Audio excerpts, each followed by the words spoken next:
Are you looking for a natural way to boost your mood and find calm? Then meet Kanna. This is a South African plant that has been used for centuries, known for its mood enhancing properties, stress relieving properties, and then also known to improve mental clarity and even spark a sense of well being. So, whether you're seeking peace of mind or a little motivation throughout the day, or even a little pick me up to carry you through a night out, try Kanna products and specifically with fungi. So they've got a variety of kanna-based products from fruit chews to chocolates to tinctures. So whatever your vibe is, they've got you covered.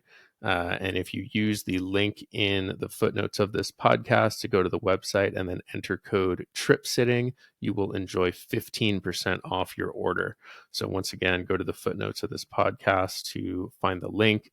Enter code TRIPSITTING at checkout to get 15% off your order of all fungi products. Make sure that you're also following the Trip Sitting podcast on social media. We've got a new handle, which is Trip Sitting Pod.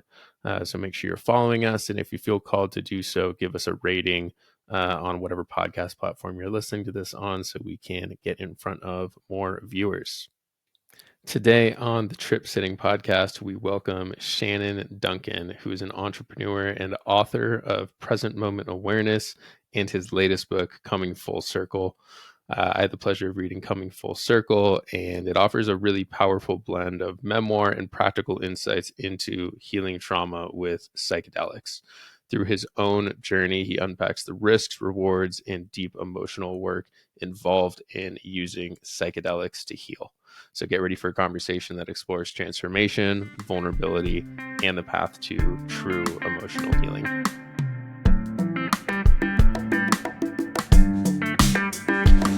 Welcome to the podcast, man. I appreciate you coming on today. I've been really looking forward to this. Yeah, me too.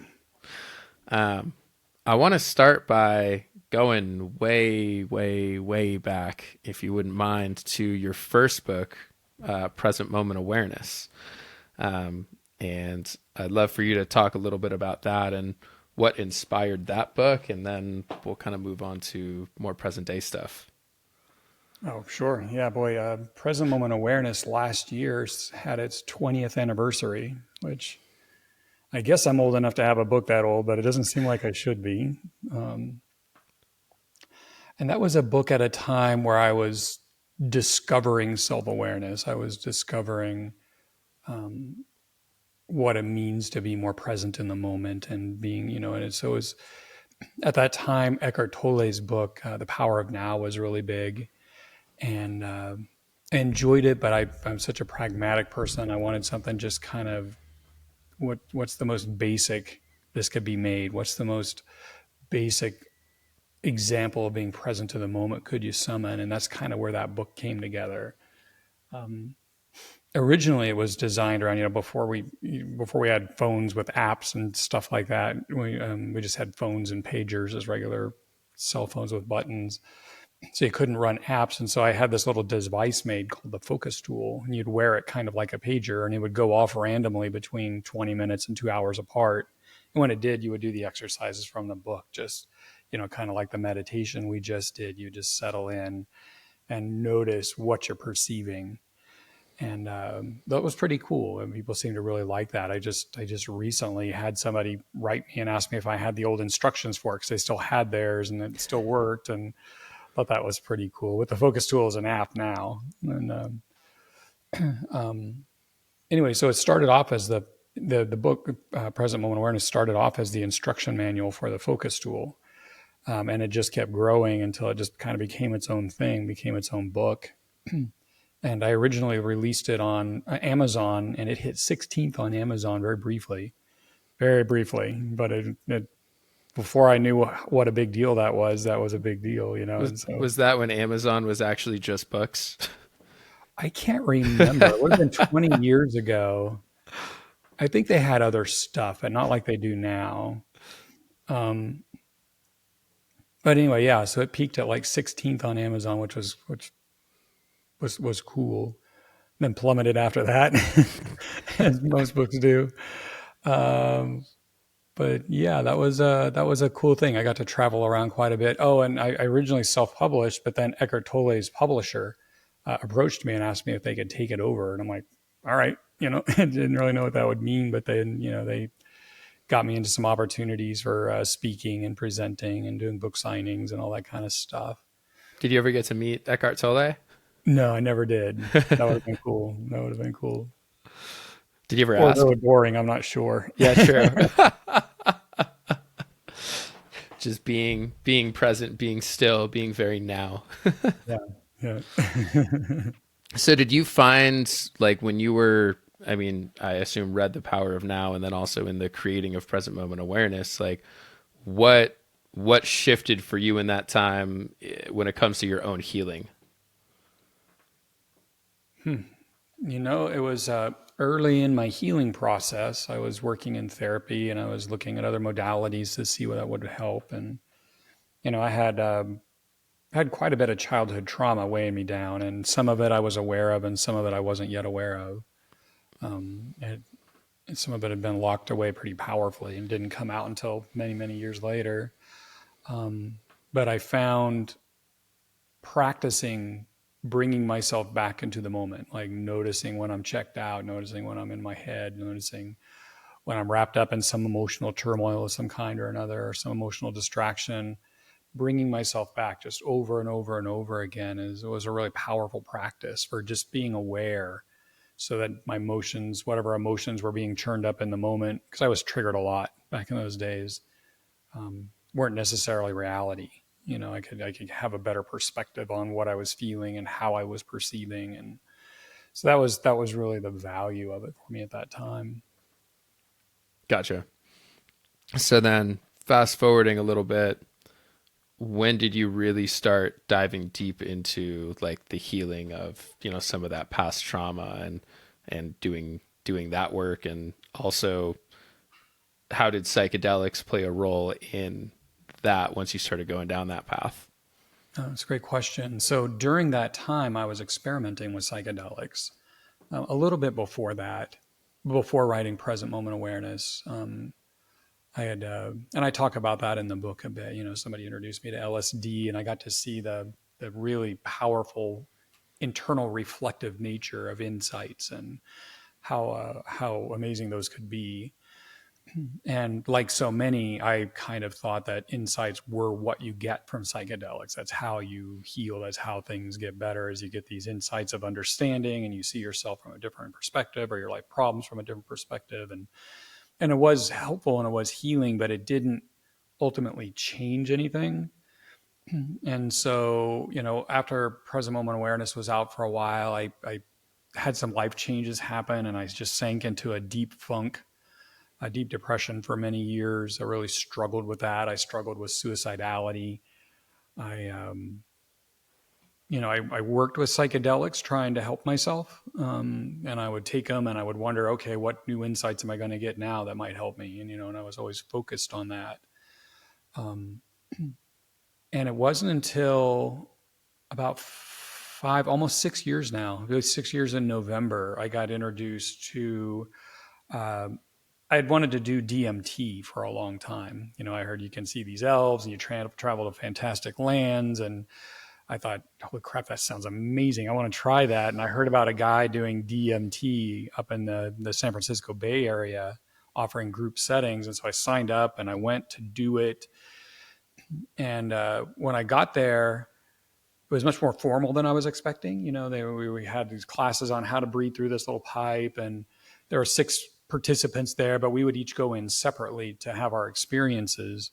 But we were kind of together before and talking about our intentions, um, and I didn't know at the time that the DMT they were talking about was 5-MeO DMT, which is a completely different drug. But they very commonly, because they both have DMT in the name, they get confused. And I didn't know there were two things at that time. And so I went in to have my experience with that, and it just, one, on some subconscious level, I knew something powerful was wanting to happen, because I was feeling a lot of fear, and I've never felt any fear before for doing any kind of psychedelics, even ginormous doses of like mushrooms or LSD.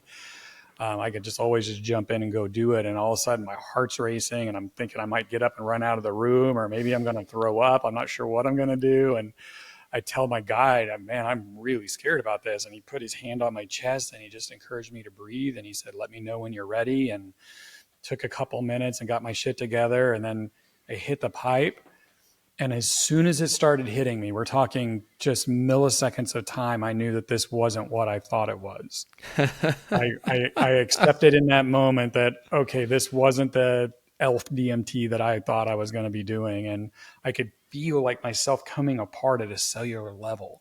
But really what I was feeling was my emotions opening up, and the shit that I would always keep locked away inside started moving. And I had this intense burst of terror, and then I was just gone. And when I came to, I was laying on my side and I was sobbing. And I'm somebody that has a very hard time crying. And I was just sobbing like I've never known before. And my guide was there, and he had a woman there helping with, and she just kind of snuggled up next to me and gave me some comfort. And that was the most cathartic thing I'd ever felt in my entire life. And it was from that experience like, man, psychedelics can reach deep if you let them, if you have the right setting. And so I worked with that particular guide, and we did a couple of years of me going up there 8 hours away once a month. We did a couple of years of me going up and doing monthly deep sessions. We worked with MDMA, we worked with mushrooms, we started layering in ketamine with those. Usually on the way down after a while, we would do some 5-MeO on top of everything else as I'm coming down off the other stuff. And it was powerful. I was moving this stuff that had never moved in therapy, and never moved in typical psychedelic use.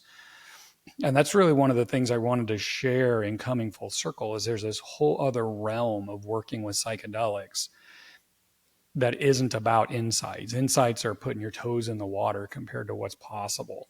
And if you're open and willing, you can go swimming in the ocean instead of just putting your toes in the water. And it's intense, and it takes a lot. It takes a lot of commitment to go through it, but it's the most rewarding thing I've ever done in my life.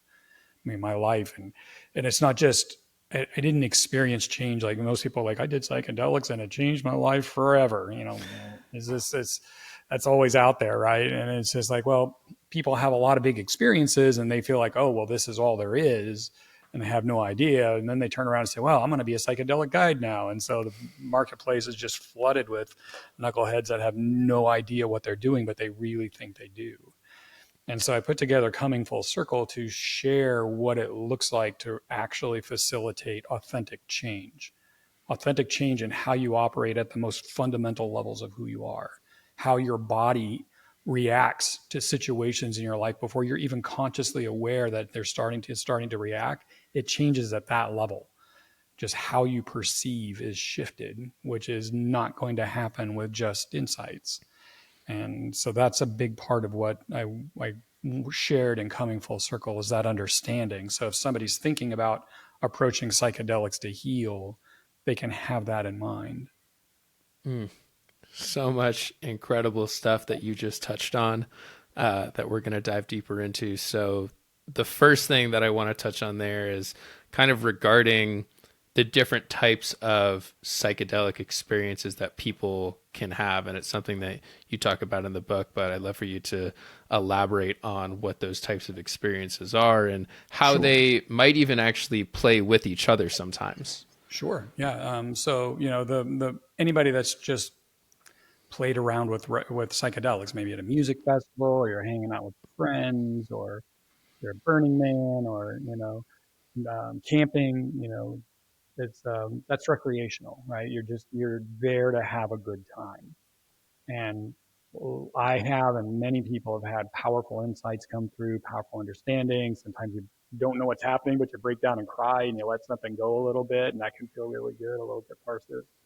Powerful experiences can happen with a recreational use of psychedelics. And it's just interesting. I think people that explore psychedelics to explore their own psyches, whether it's in a recreational setting or not, I think that they just become more and more interesting people.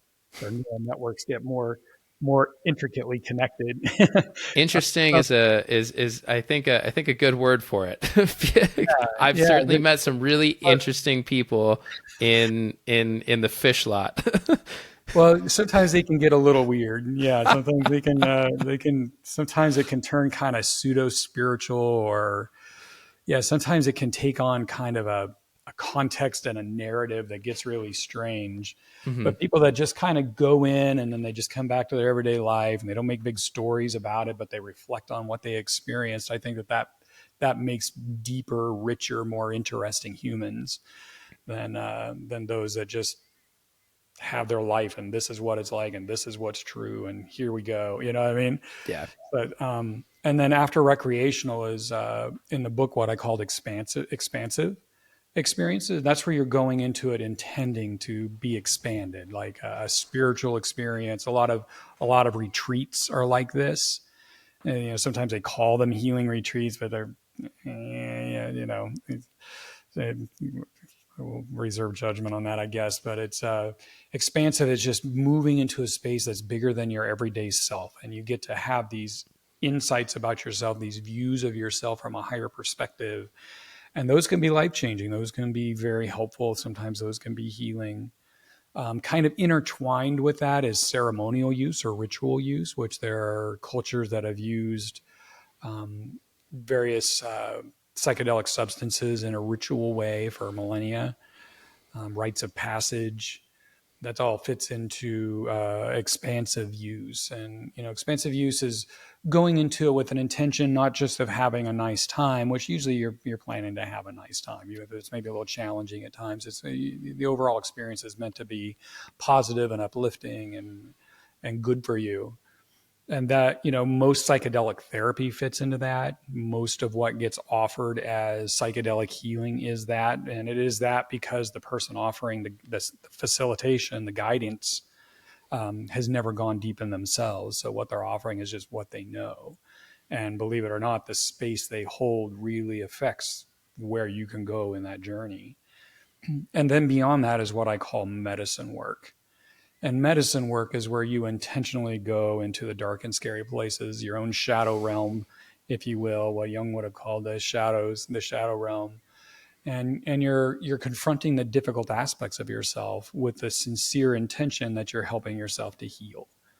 And in the book I talk about how I think of those wounded places within myself, those shadowed places within myself as younger aspects of myself that kind of got their development arrested and they're kind of held separate from me largely, but sometimes they get triggered and then all their defense mechanisms come out and that's where the problems get caused. Right. And so medicine work is about going down there and finding those places and not trying to get rid of them. You're never trying to get rid of anything, but that's all part of you. And then you find this young wounded part of you and give them the support they needed when their wounding happened. Let them express. It's a somatic expression. Let them express everything that they need to express. And you find that as they express over time, they get more translucent, they get less solid, less real. The need for the defense mechanisms diminishes, and eventually they just reabsorb into the whole of you, and they aren't this separate wounded thing anymore. And that's what real healing looks like. It That's sounds when like parts work on steroids, like IFS. Yeah, IFS. Some people seem to like it. My experience with people that have gone through it is they get way too cerebral, so they're up in their head with the con. It's the whole Buddhist thing of the finger pointing at the moon, and you start focusing on the finger and not the moon itself, and those mental images of these aspects of the self become the thing instead of actually working somatically in the body. Mm, And I've seen it happen again and again. Even people in journeys, they're talking up here in their head, conceptualizing instead of being authentically in their body and letting things happen. And so, yeah, I'm not the biggest fan of IFS. I think as a way to wade in and get familiar with your inner world, it's probably pretty good. hmm. Then people, it becomes almost dogmatic. They just get so distracted. Get Um, wrapped up in the parts and like trying to Yeah, they get it figure it wrapped up in all the out in and the like, concepts. The concepts are pointing at the thing, right? The yeah. concepts are the finger pointing at the moon, and they get so focused on the concept that they're not actually in touch with their body, which is the only way these parts can heal. Mm, So IFS and healing and psychedelics are a little contraindicated, is just from my perspective. mm. Working with something like Haikomi or somatic body experiencing, that's more helpful, I think, because you're also in touch with those emotions, but you're observing and allowing them to open and express in your body, and you're not making any externalized concepts about them. and that I find very, very helpful. Gotcha. Yeah. So within these different types of, I guess, states that you can experience, something that you also touch on that that I really enjoyed reading about, and it just put like a good framework to it, is the different types of facilitators or guides that you might come across, and like what the different levels are for somebody who might be helping you through one of these psychedelic experiences. Sure. Yeah. There's trip sitters, and hopefully a trip sitter is deeply experienced in whatever medicine they're sitting for. Some, like if they're sitting for people doing mushrooms, hopefully they've had some extensive trips of their own on mushrooms, so they can have an empathetic connection with the person they're sitting for. And their job is just to keep that person comfortable and safe. And if things get challenging, they can just help calm them down and keep them in their body and breathing, and bring it back to a pleasant experience. um, there's facilitators that host groups, and neither trip sitters nor facilitators are set up to purposely sit for people processing trauma, like real trauma. But unfortunately, a lot of these people wade in thinking they can sit for anything, and they cause a lot of problems. They do a lot of damage. Um, and so you can have facilitators that facilitate group experiences. And I know a lot of those kind of people. And, most of them realize that, okay, what we're doing is it's a psychedelic tourism, really. It's, people are coming here to have psychedelic experiences together. And sometimes it gets challenging, but mostly it's very pleasant. And I can hold space for all of that. And then there's like coaches, you're working one-on-one with somebody, but your intentions are really around, God, I don't know what to do with my career, or I can never find the right partner for romantic connection, and I just want to see my life and myself more clearly, so maybe I can clean house a little bit and do better with that, that kind of shit. Mm-hmm. Setting goals. So I know people that do MDMA for that, and they have a loyal client base, and that loves them for that, but they don't sit for people with trauma very specifically. And if they notice somebody seems to be emerging trauma, signs of trauma, then they refer them out. Yeah. And then there's these are all my labels I put on it, because nobody's really gone out. And usually, if it's somebody works with psychedelics, they just work with psychedelics. You don't differentiate it, right? But then there's psychedelic guides, and that's where it can start getting deeper. My first guide would have fit into this. He wasn't really set up to work with trauma, but he did a pretty good job early on. But as things got deeper for me and we realized it was really, really intense, that's when I went and found what I call a medicine guide, somebody who's specifically working with trauma. And it's somebody who's had their own trauma and they've done deep work on it themselves. So they know what it is. They've Mm. done deep, deep work on psychedelics. They've trained under a mentor. They're educated about working with trauma and how it's stored in the body and how it's released from the body and what that looks like. And that's my current guide that I've been working with the last few years. And that's a human being I just adore, that holds all my secrets, that I've placed more trust in than I've ever placed in any human being in my life. And yeah, we do amazing work together. It's really something. And so medicine guide is the one level. And whether somebody is a licensed psychotherapist or not is not a indicator of if they should be working as a medicine guide, because there are a lot of people that are licensed psychotherapists that I would never even send my worst enemy to work through trauma. Even if I really, really didn't like that person, I wouldn't send them, because they're gonna get wounded. They're gonna be harmed. I sit in on these some psychedelic facilitator groups. Like there's some monthly meetings where we get together and people talk, and sometimes I'm having to, push my jaw closed because I can't believe the shit these people are saying. And it's just like, how are you facilitating? I don't care if you're a licensed therapist. You have no business sitting with like psychedelics in this way, because the shit you're saying is just nonsense.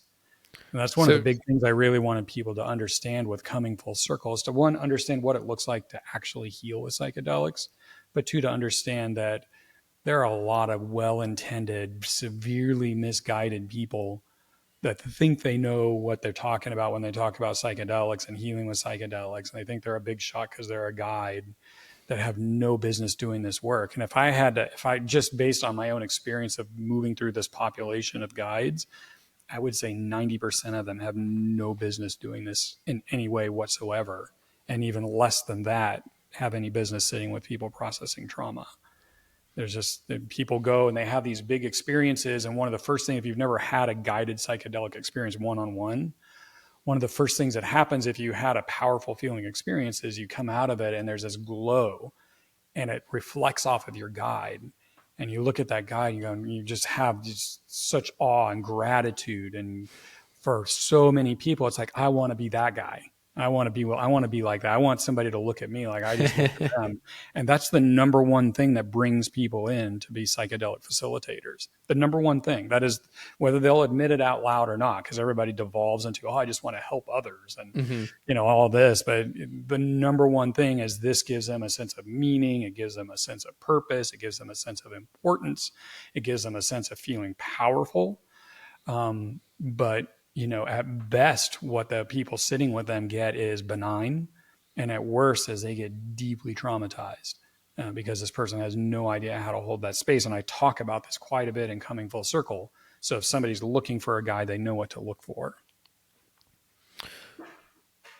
What do you think is, I guess, somebody that might be new to psychedelics, like what are the things that they can be looking out for if they are searching for a guide or searching for a place to go to have these experiences, to make sure that they are not working with somebody who is probably very, very underqualified to be doing this, but on paper looks great. And it's hard if, again, if you're not used to this space, you don't really know because you don't know what you Of don't know. course, So, yeah, you can have somebody that's a PhD mhm. and and a psychotherapist and been doing it for 50 years and been working with psychedelics for 20 years and shit, on paper they look great and maybe they are, but I mean one of the most fundamental things is how much deep work of their own have they done, because I can't tell you how many guides I've met that have 3 experiences, 5 experiences.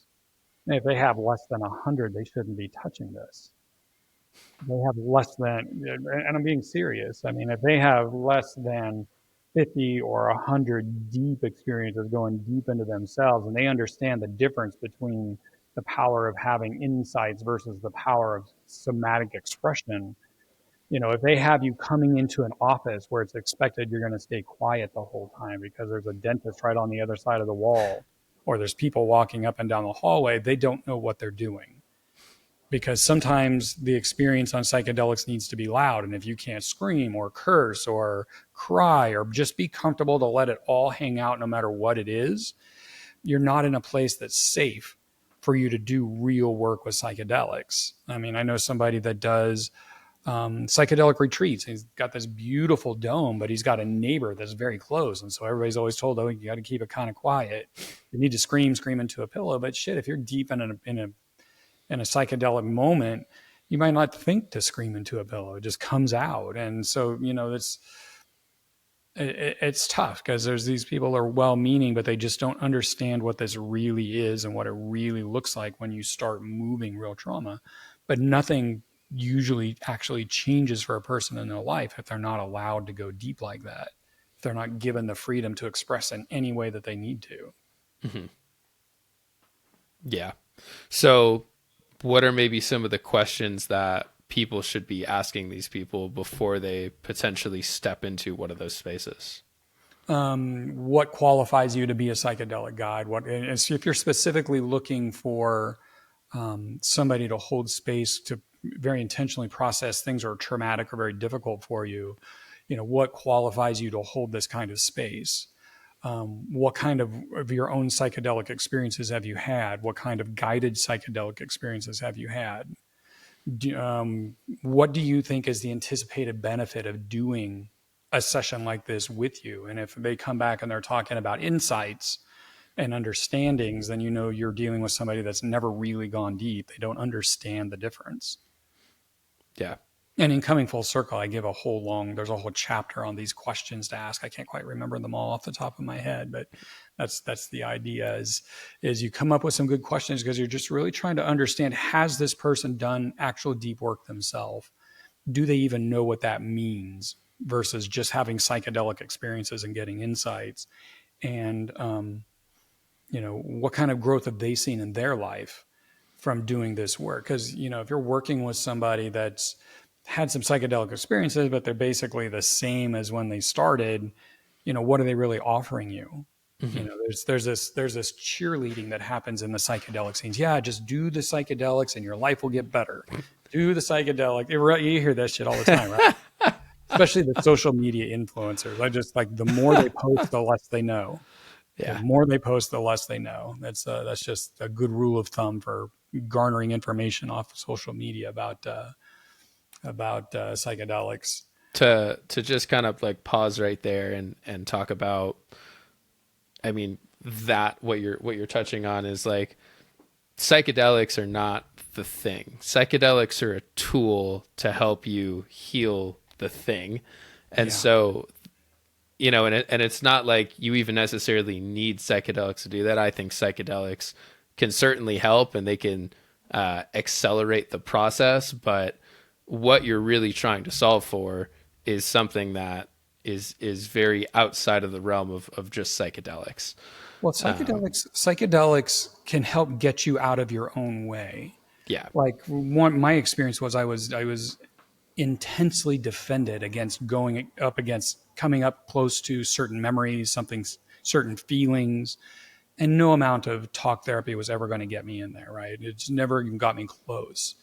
But coming with MDMA, all of a sudden I was less fearful. I was more open hearted. And so I was able to start getting into these deeper areas, using the different drugs, using the different layers of the medicines. I was able to get in deeper and actually have access to things that were not accessible. That's why there's so much success in treating veterans' PTSD. The intensity of the terror that created that PTSD, their mind won't go back there by itself. yeah, And no amount of meditation or talk therapy is going to make it better. And that's just been proven out for decades.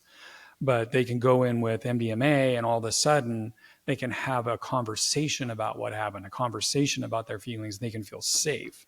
So the psychedelics kind of are the point, but only if you're willing to do the work. They'll help open the door. They're different shaped keys that open doors, yeah. but you've got to be willing to go through it, and you've got to be willing to sit with and breathe in and express out anything that wants to show itself from there. And sometimes that's very challenging. Sometimes it's easy and beautiful and sweet, and sometimes it's very fearful and challenging and hard. But the more you surrender into the process and allow it to happen, that's the value of working with psychedelics in this way, is they give you access that was not granted before. And How that's all they do. They give you access. so how important to you is the idea of the preparation and then obviously the integration afterwards Oh, when it's going it's into these absolutely experiences? essential. Preparing. That's why I like the Haikomi. That's why I like the somatic body experiencing, because it can get you in touch with these wounded places within you and give you a felt sense of them. You can kind of get you probably can't see if I'm pointing to myself down here. You can see where it lives in your body, and you can connect with it. And then when you speak your intention, you're speaking from there instead of from up here. It's not a Hmm. concept. It's not something that sounds good. It's what needs to happen. And then I talk about that in a lot in Coming Full Circle as well, but connecting to those wounded aspects and allowing them to express and just getting a sense of what needs to happen. And then you take that felt connection into the journey with you. And then, man, it's like a laser beam straight. The whole day just stays on target with that. You take it in there. This is what I'm working on. I can feel it, and you stay working at that, and it just expresses and opens and shifts and changes, and maybe other stuff comes too. But I've never had a journey that's strayed from my intentions when I'm connected to my body, to where it's trying to heal. And then of course integration is essential, because you come out and you've churned up a lot, but that emotional energy keeps moving, so you need a way to keep moving with it and working with it. And that's where a good therapist is really helpful. Body centered therapy is really, really helpful. Keeping your body physically active, just keeping the energy moving and not just shutting down and getting very still, which is very easy to do. Those are all essential for getting the most out of the psychedelic experience. Because really, you start it with setting your intentions and getting prepared, but then you really cross the starting line in the session, but then that keeps unfolding for weeks or even months after. And so a lot of people just kind of tend to go back to their normal life. They get home from a journey and they just go back to the same TV shows they always watch, the same music they always listen to, and they just kind of put themselves back into the state they were before, Yeah. instead of really staying present and listening to themselves and giving themselves the gift of some space and some attention. Yeah, and that's the idea of doing the work, which is what psychedelics can help with. But Yeah. like it's still us that have to make the conscious choice every single day to show up and continue to do that work that you need Psychedelics to can do in order to help heal open the yourself. door as long as you point the door out. Yeah. So you find where the door is locked, where you're stuck. You're feeling into it. You're connected to it. Psychedelics go there. They help you open that door because it's your intention to go there. And then everything that moves through is you processing. And that's how it works. But it actually works. There's so many self help fads that come through, and so many things that are very cerebral, very up in the head, and people are like, "Oh, I'm doing so much better." But then when life gets challenging, they go back to their old defense mechanisms, their old coping strategies. Hmm. And so nothing really changes. That's like, getting the insights from psychedelics. Very often, nothing much changes when you really get challenged. It comes back to what your body knows how to do. But working deep in this way in medicine, work with psychedelics changes how your body meets challenges. That's how you know that you're really growing. Your things are really changing. Is how your body starts responding, even on an unconscious level, before you even know what's happening, is different than it was before. And that's Yeah. that's that's where you know that something real is happening. Yeah.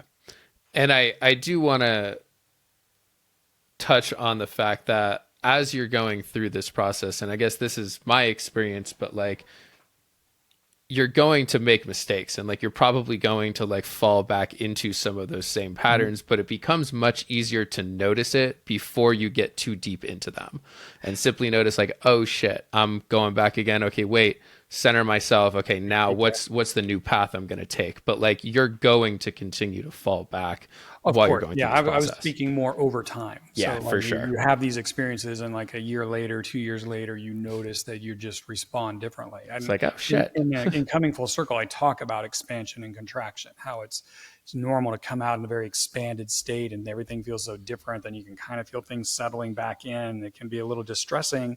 But if you just relax and realize that it'll contract in and it'll open back out again, it'll go back and forth a little bit, but it'll settle in a state that's more open than you were before. And then over time, it's like 3 steps forward, 2 steps back. And over time, you keep getting that extra step, right? And that's how growth happens. Yeah. So, what are some of the biggest challenges you see in the general psychedelic renaissance that we are experiencing in the United States now? And I guess some of the biggest red flags, and then also some of the good things that you see that are happening as well. Sure, yeah. So some of the biggest challenges is there's just a great deal of nonsense. And you see it with anything big that comes through social media, right? So somebody says one thing and somebody listens and, hey, that sounds great. I'm going to repeat it, but I'm going to embellish it a bit because, I think this sounds right too. And so they'll say it different. And then it's like telephone game. And so information just gets really skewed. And you get people that get on team psychedelics. So they're going to, it's like getting on a political party. They're just going to endorse anything about it and only the good things and not the bad things. And so, hey, you're going to get 30 years of therapy in a day with psychedelics. And hey, this is, if you want to cure your depression, just take mushrooms. And just there's a great deal of dramatically oversimplified misinformation that's getting passed off as knowledge. And unfortunately, that's the kind of shit that gets the likes, that gets the thumbs up. So more and more people get to see it. And if other people are reinforcing it, and it's just there's just a lot of misinformation. And I think the other thing that's really challenging are the influencers. They're publishing books, and they post daily to social media because they want to build a presence. They want to make a name for themselves in the psychedelic scene. And so they're following the playbook of constantly posting things that get likes, because that's how you work with the algorithm to build their name and build their presence and get more followers on social media.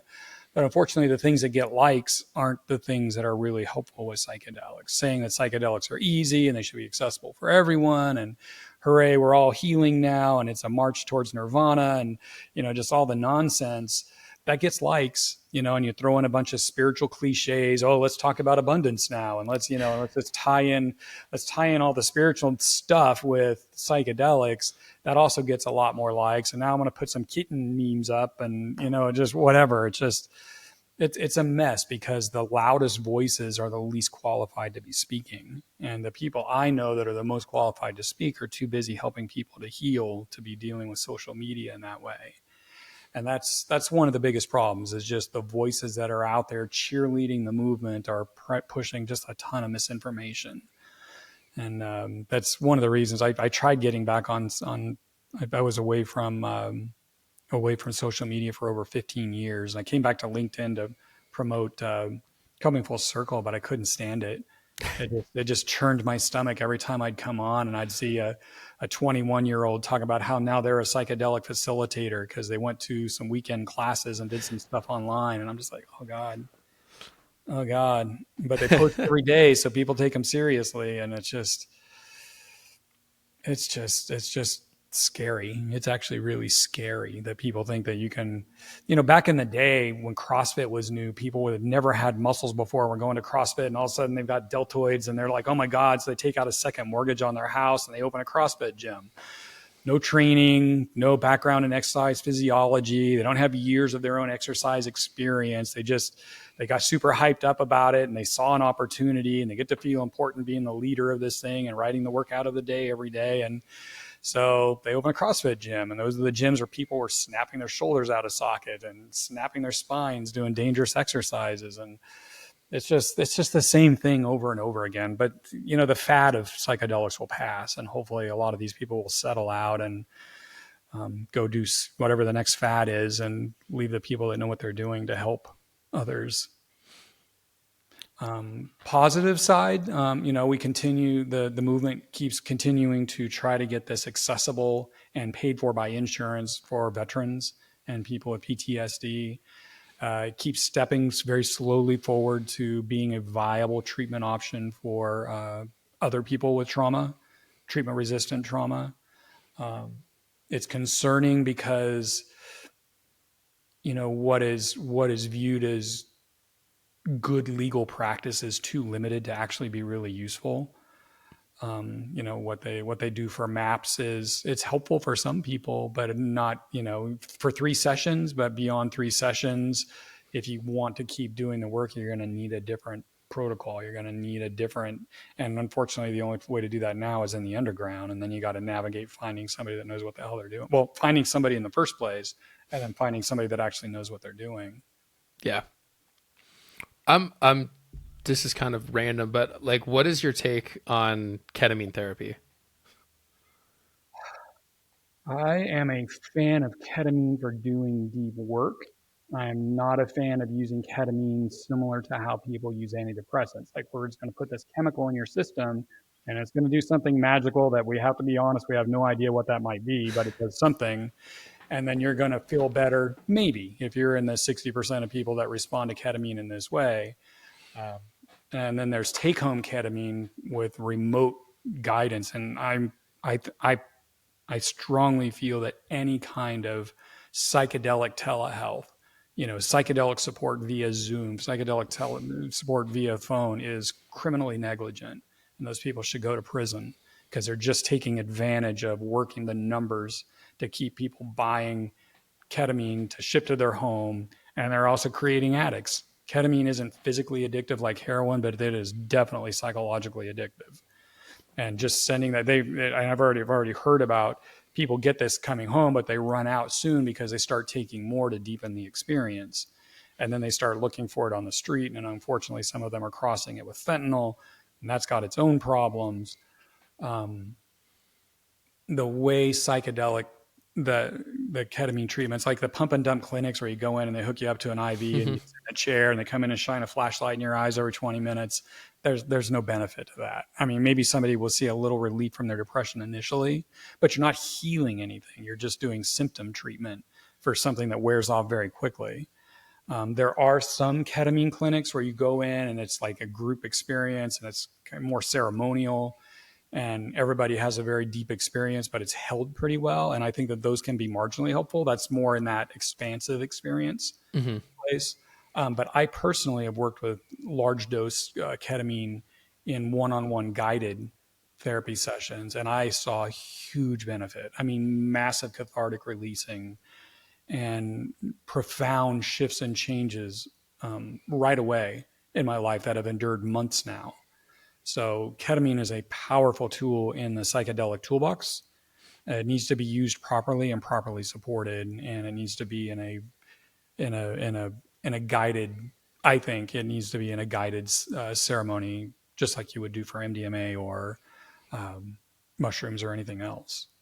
How important do you think like that the ceremonial approach is in general to doing like deep healing medicine work? You know what? I was just using the term ceremony, and it's not a session. Yeah. You could, Okay. it's well, like my own when I am sat for and when I sit for others, which is very rare. I'm highly selective who I'll work with.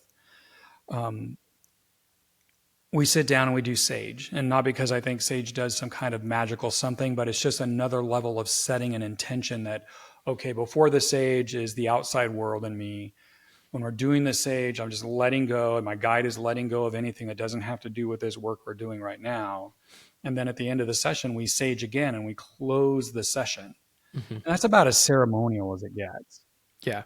There's no spiritual anything with it. It's me going through the process, and my guide is there. I personally am very vocal, very verbal through a lot of my works, and my guide's always there to reflect back to me and witness and listen and be present without getting in the way. And she's just beautiful about that, really. And she's also there to help me if I start getting too much up into my head, if fear becomes a big issue. She'll come over and she'll start working on the vagus nerves in the side of my neck, the vagal nerves, and reminding me to breathe and just getting me through that part. And then I'm back in the work and we're back at it again. And that's the value of a really good guide. Yeah. And so that's as ceremonial as it gets. I think if it gets too wrapped up in pseudo spiritual nonsense, especially homemade stuff by whoever the guide is and whatever mishmash the self help books are on their shelf, that gets problematic because then it puts expectations on the participant instead of just letting them have their experience. Yeah, like it creates dogma. It makes the experience much more dogmatic and tries to put them into a particular, way of thinking. Yeah, and that's dangerous. I've Yeah. heard of guides, bringing all sorts of nonsense from political affiliations to shaming someone for not being vegan to just, and it's just those are the people that have no business at all working with psychedelics in this way. Yeah. I'm just thinking back to my first experience sitting with ayahuasca when I went to the jungle in Peru, and the both of the curandero and the curandera. I had no idea what the fuck they were doing. They were speaking Spanish the whole goddamn time. Like Yeah, it didn't make like they were clearly not trying to tell me to do anything at all. They were just like, yo, we're gonna be doing this and you guys are gonna be doing this and we're gonna be holding the space, but that's kind of it. yeah, And I just remember like I afterwards there were all of these other conclusions that I were coming to, and all of these things that I felt within me that I had genuinely never felt before. And then when I was speaking with the facilitators, they're like, oh yeah, if you're curious about that, here's a resource if you want to read up on this. But they did a really really good job of not trying to guide us into any particular direction or way of thinking, and looking back at it, like I'm very very grateful for that, yeah. because I meet a lot of people now too that That's a very good guidance. Ayahuasca is a tricky one, especially in a group. I've done it a couple of times, and for somebody who's come through, significant early childhood trauma, ayahuasca is a real motherfucker. I mean, it is tough, and being in a room with people and feeling not free to scream if you need to scream, Mhm. a lot of this reflection and self restriction comes into play. And so I found it marginally helpful for me. Mhm. And I actually have at the end of this month, I've gotten referred to a very, very good person that facilitates, highly trained, many years working with her own guru, or not guru, but God, what's the word I'm looking for? And healer in South America. And so I'm doing a private one-on-one with ayahuasca. So I Mm, can just let it all hang out, let whatever needs to move without having to try to think about restricting myself to see what else I can get out of it. yeah. But interestingly, last November, I went to Peru and did it. And I was recommended to this place, and I kind of felt like it was really more set up for tourists. Some people newer to psychedelics, and but I was really stressed about the caffeine things. I'd always been a caffeine addict my whole adult life, Hmm. and I got a really doozy of a headache going into the first ceremony. And they told the maestro about it, and he did something, whatever it is he was doing with the brew before he gave it to me. And I'm like, yeah, whatever. But it was crazy because I took it, and as it was coming on, I sat up and I felt like this line scanning down my body. And above the line, the headache was just purely gone. And then below it was still there. And so by the time the line scanned me, the headache was completely gone. And the next day, they gave me a little bit of green tea to forestall a headache. Hmm. Two sips, two sips felt like I drank three lattes. I couldn't have it anymore. I mean, it hit me instantly too. Like my whole neck tightened up and my scalp tightened up. And that was last November, and I still can't drink caffeine. It completely reset me on it. I can't explain that. Yeah, there are some things like when you meet genuine healers that especially a lot of like the South America ones that like have been doing this work in the jungle in their lineages for, their grandfather and grandmother was doing this and their Yeah, great grandfather and all of that. Like they have the ability to do some things and understand the way that different plants can work within the system to a level that we cannot teach in Western society. It's just like we're yeah, we're it's not we're simply not teachable. there. I'm one of the least woo woo people you'll ever meet, and I'm just mystified by Yeah. that experience. And So it's a crazy thing. But I've had other psychedelic experiences. We were talking about the expansion and contraction, but I've also had a psychedelic experience really deep. I mean, deep cathartic, working from the soma, working from the shadows, that has shifted things that months and years later have never contracted back. So it's mm, it's it's always different. You shouldn't expect a miracle, but miracles are possible. yeah. So before we leave here, I want to just turn it over to you one last time, really, and if there are any things that you feel that are alive for you right now that you would want to share with the audience, I'd love to just give you the floor to share whatever's on your mind. It's my usual shtick that psychedelics aren't a miracle cure, but they can absolutely help if you're willing to do the hard work. If you're at a place where it's just like, man, I don't know how to move forward anymore, which is where I was. If I hadn't had the experience that showed me that psychedelics could offer help, I don't even know that I'd still be alive. I was just in a really bad place. If you're willing to do the work and you're willing to sit with uncomfortable things, you can you can come amazing distances in healing and growth and in seeing new versions of what's possible for you. Real healing is available if it's properly held and you come into it with a proper mindset and understanding of what you're doing and why you're doing it. And so there is hope. And that's the thing that I think psychedelics give us over any other form of psychiatric treatment today is actual hope in this lifetime, in these years that you're living now and not 30 years in the future, for something different, for new possibilities to open up for you. And that's all there if you understand what this is and what qualified support looks like, which is the whole reason I put Coming Full Circle together, was so people could understand what that is and make the decision if they want to do that or not. Aho, my friends. Aho. Thank you so much for coming on the podcast, Shannon. I really appreciate Yeah, it. thanks for And having Coming me. Full Circle was a phenomenal read for anybody that is looking for a phenomenal book that just touches on a lot of what we talked about today. Definitely give that a read. Much love to you, my friend. Appreciate it. Likewise.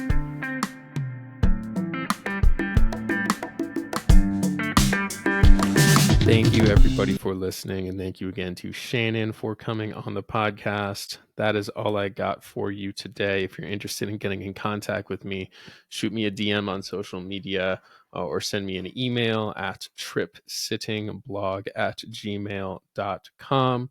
If you want to collab, if you want to sponsor the podcast, or really just talk about anything, it's always open. So appreciate every one of you. Love you all. We'll see you next episode.